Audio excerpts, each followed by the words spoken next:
What up, Battle? Old 64 here. Thanks for clicking on my YouTube channel again.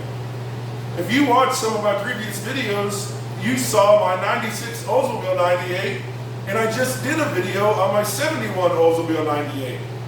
I haven't done a video yet on my 86 Ford F-250, so that's what I'm doing today.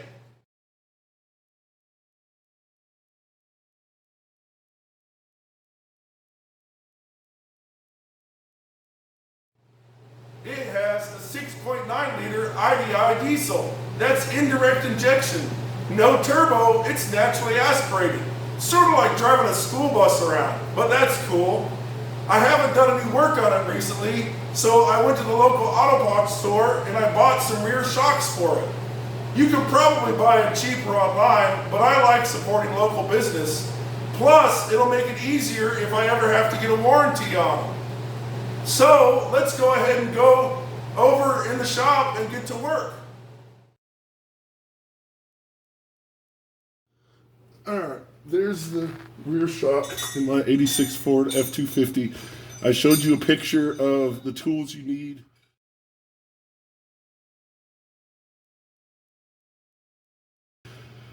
I got a cheater bar because these probably haven't been done since the factory in '85, and a 1/2-inch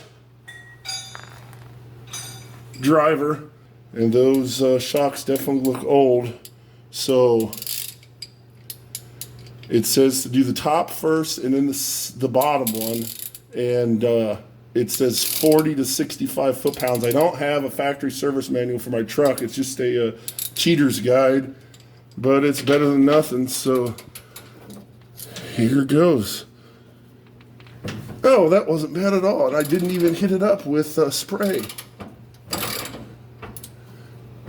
You know, lube spray. The blue kind or the one that I showed you in a previous video. It's coming on off. Now I think it's a stud up top and then it's a bolt on the bottom.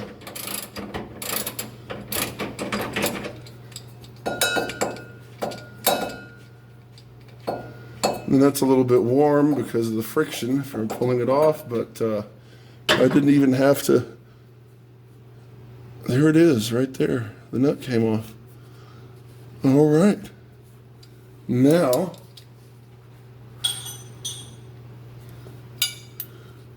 I got my wrench right here.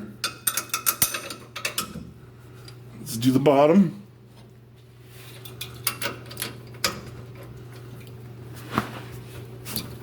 And this one wasn't bad at either. You know, it could be that the 6.9 liter IDI in this truck, it leaks a lot of oil, and I even did the oil cooler, but I think that the heads are a little bit loose. I did a compression check with a compression gauge I got from Horrible Freight. You can read about it on the forums, and I got good results, but you know, the engine's dang near 40 years old, but just about 140,000 miles. Should probably go another 100 or 200 before it's really broken in. You know, you can't find these trucks anymore that are a little bit newer with the 7.3 liter Power Stroke with that few miles. That's what everybody wants, that 7.3. They're like, oh yeah, that's the way to go. So looks like it's coming on out. This might be the easiest video yet. So there it is. And there's the top nut. So I'll just sit them down there. And let's see here. And there it is. Right there. Okay, Battle. Here we are underneath the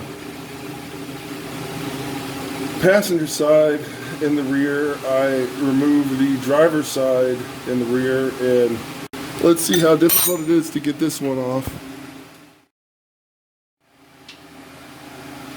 Get the little washer off.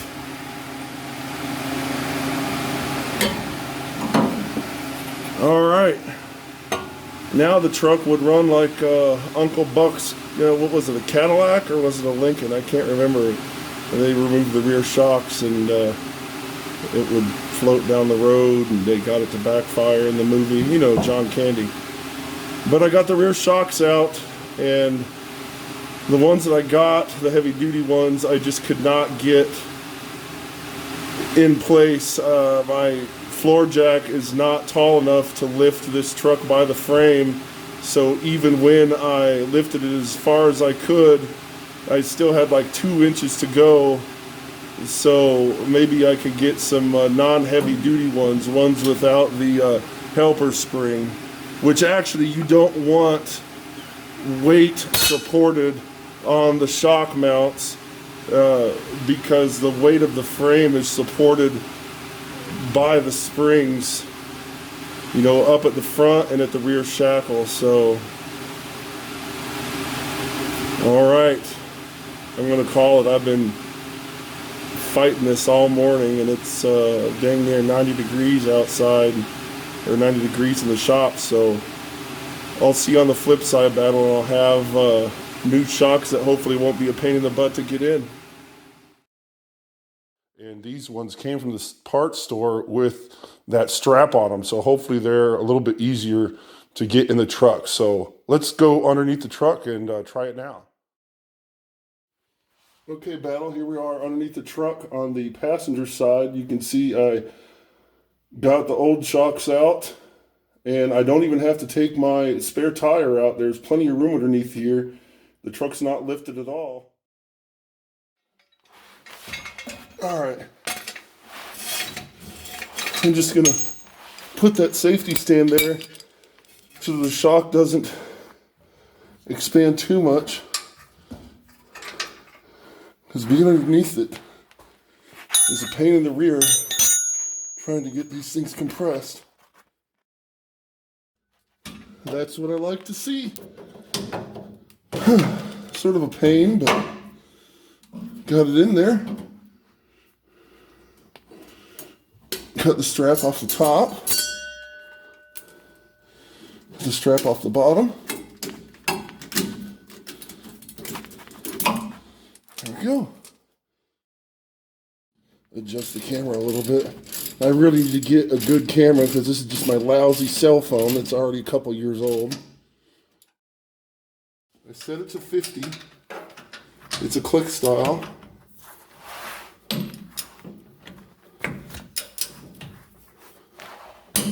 There, that's it.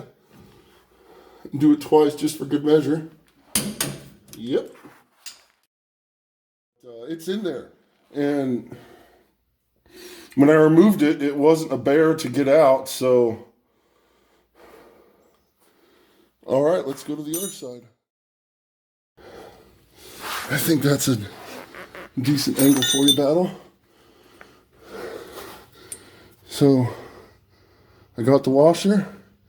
I got the nut for the top. My side cutters.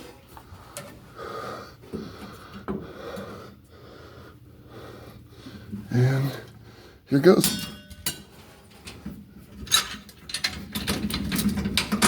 There we go. Much easier than those load spring ones.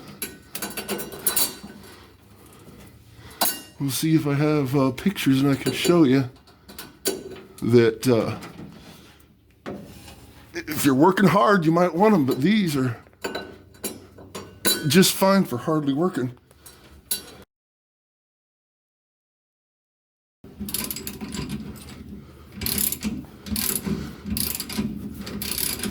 Go ahead and get this guy snug, and then I'll come back with my torque wrench for 50 foot-pounds.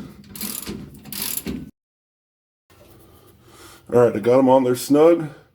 Now to go ahead and torque them down. There we go. One, let's do it another time for good measure. Two, all right, good job.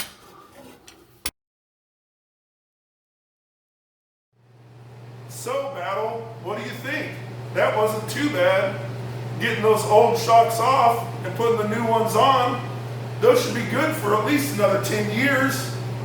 It was also good getting underneath the truck to get ideas for future videos. I've read a lot about elastic shackles. Those might be good for the rear suspension, especially if I carry a heavy load.